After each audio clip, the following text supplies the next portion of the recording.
Monsieur Coquerel, Madame Cariou, le 1193, et si vous en étiez d'accord, présentation commune avec le 1192.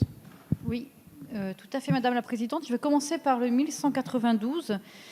Donc, comme l'a exprimé Monsieur Coquerel, le problème de la CVAE, c'est que la CVAE, déjà, les très petites entreprises ne la paient pas. Donc, dès lors que vous axez votre mesure de relance sur une baisse de CVAE, les entreprises, notamment les commerçants, les artisans, toute cette France finalement qui subit les fermetures administratives ne va pas bénéficier de cette baisse de fiscalité. D'autre part, les PME en paient très peu et les chiffres ont été rappelés.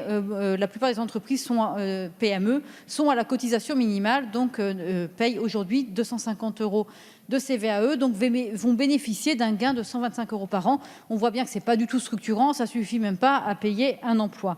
Alors nous, ce qu'on propose, c'est finalement d'atténuer cette mesure de CVAE, de la limiter, donc d'exclure les entreprises de plus de 1,5 milliard de chiffre d'affaires. C'est l'objet du 1192. Et puis le 1193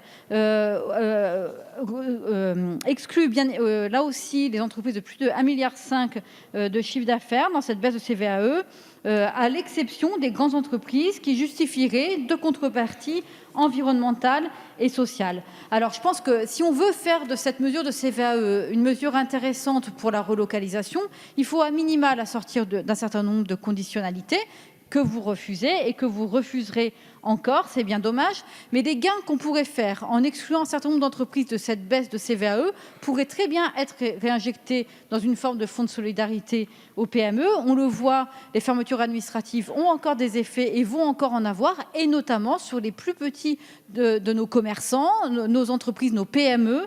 Et donc, je pense que c'est là que doit se concentrer l'effort de l'État. Donc, ce qu'on vous propose, c'est d'arrêter d'arroser d'argent public des secteurs qui n'en ont pas besoin. Je vous rappelle quand même qu'au sein des grandes entreprises, ce sont les entreprises de la finance qui payent le plus de CVAE parce que c'est elles qui dégagent le plus de valeur ajoutée. Et donc, de bénéficier de ce gain de CVAE qu'on ferait pour cibler des aides directes aux petites entreprises.